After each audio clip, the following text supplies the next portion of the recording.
friends, welcome to our channel Study World. Today we will continue our chapter number 15, Natural Disasters. Flood. In many places in our country it rains heavily during the monsoon season. हमारे country में बहुत सारी ऐसी जगह है जहाँ पे बहुत सारी रेन होती है मानसून सीजन में. When the river get too much rain water, they overflow causes floods. जब रिवर में बहुत ज़्यादा पानी हो जाता है रेन वाटर का, बारिश का पानी बहुत ज़्यादा हो जाता है, then they overflow causes floods, और उनका ओवरफ्लो होने के कारण फ्लड्स हो जाते हैं, बाढ़ आ जाती है. Rivers overflow their banks and spread in surrounding areas. Rivers सारी रिवर्स ओवरफ्लो हो जाती है और आसपास के एरिया में चला जाता है पानी. Floods destroy crops and wash away the homes and belongings of people.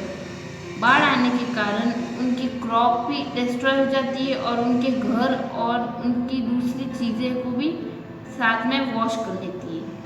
Many people and animal die in the flood. बहुत सारे लोग और एनिमल्स भी फ्लड्स में मर जाते हैं. Supply of food water and electricity get affected. उनकी फूड सप्लाई, वाटर और इलेक्ट्रिसिटी पे भी असर होता है. Roads and bridges collapse. Road और ब्रिजेस टूट जाती है, कोलैप्स हो जाती है. Train tracks get uprooted. जो ट्रेन की ट्रैक होती है, पटरियाँ, वो भी निकल जाती है. All this affect travel and transport in big way. और ये सारे हमारे ट्रैवल और ट्रांसपोर्ट पे अफेक्ट करती, बहुत ही बड़ा. In June 2013 sudden heavy rains in Uttarakhand cause landslide and flooding of river Mandakini.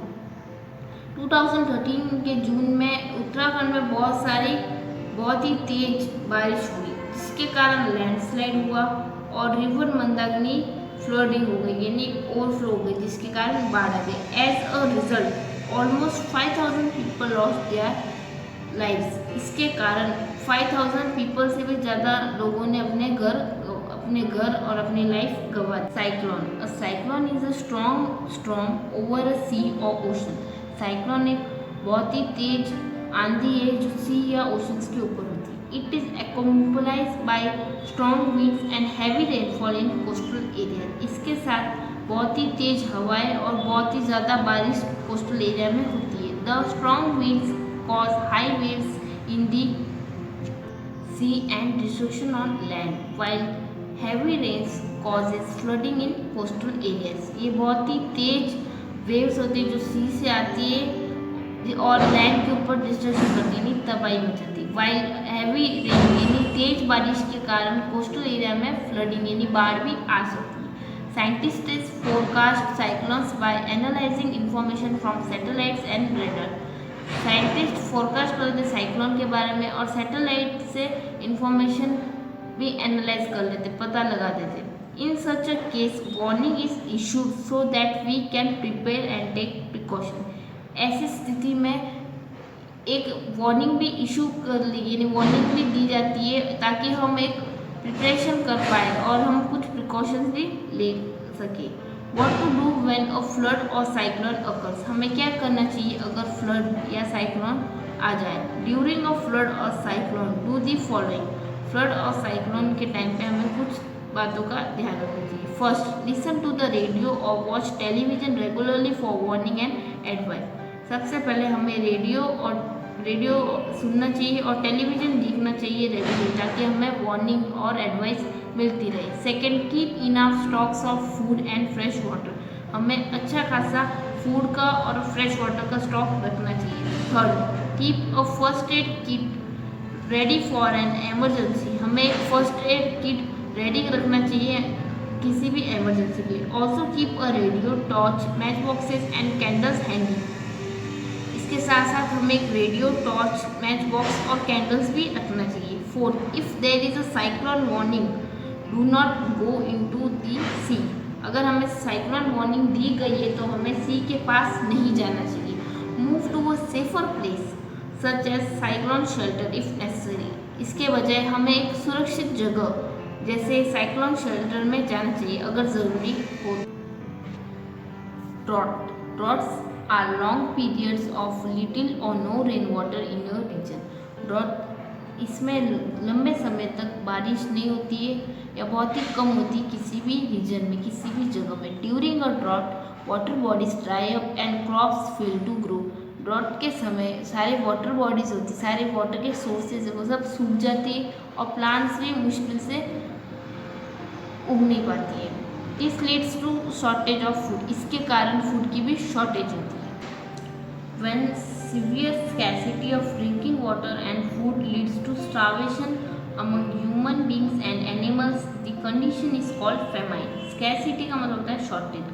अगर बहुत ही ज़्यादा शॉर्टेज होती है पीने की, पानी की और फूड की, तो इसके कारण स्टार्वेशन यानी भूखे मरने का और प्यासे रहने की सिचुएशन आ जाती है ह्यूमन बींग्स और एनिमल्स में। इस कंडीशन को हम फेमाइन बोलते हैं। How to be prepare from a drought, हमें ड्रॉट से कैसे प्रिपेयर रहना चाहिए। First, we should conserve water by practising rain water harvesting and building water reservoirs. सबसे पहले हमें पानी को बचाना चाहिए रेन वाटर हार्वेस्टिंग करके या हमारे बिल्डिंग्स में वाटर रिजर्व यानी पानी के बड़े बड़े टैंक बनाकर।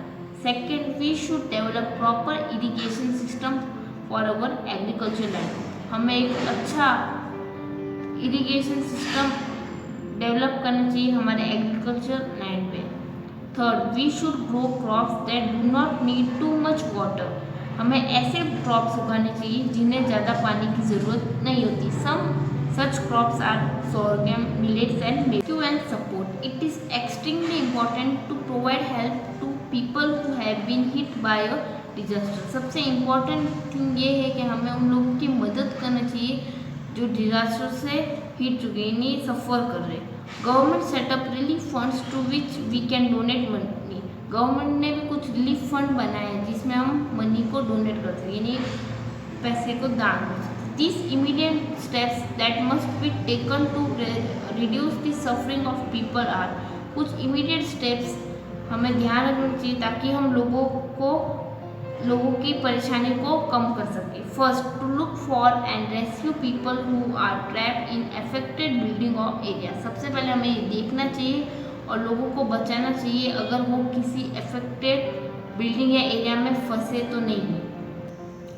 Second, to give immediate medical help to a injured, और हमें इमीडिएट मेडिकल हेल्प देनी चाहिए किसी भी इंजर्ड को। Third, to provide relief such as dry rations, clothes, blanket, medicine etcetera to the affected people, और हमें कुछ रिलीफ थी देनी चाहिए जैसे ड्राई राशंस यानी ड्राई फूड्स, क्लोथ्स, ब्लैंकेट और मेडिसिन कुछ अफेक्टेड पीपल को। Fourth, to prevent the outbreak of epidemics, ताकि हम इन बीमारी से बचा सके। When infectious disease such as cholera, dysentery, typhoid, hepatitis, malaria and dengue fever spread rapidly among a large number of people, it is called epidemic. अगर बहुत सारी फैलने वाली बीमारी जैसे कोलेरा, टाइफाइड वगैरह ये बहुत सारे लोगों को एक साथ हो जाते हैं, इसे हम एपिडेमिक कहते हैं। Natural disaster often leads to collection of garbage, lack of sanitation and widespread breeding of mosquito. This lead to outbreak of epidemics. Natural disaster के कारण बहुत सारे गार्बेज का कलेक्शन हो जाता है और सैनिटेशन की भी कमी हो जाती है। इसके कारण बहुत सारे मॉस्किटो की ब्रीडिंग होती है और इसके कारण एपिडेमिक यानी बीमारी फैल सकती है। आउटब्रेक का मतलब होता है सडन स्प्रेड ऑफ डिजीज यानी अचानक से बीमारी का फैलना, और वाइड स्प्रेड का मतलब लार्ज स्केल।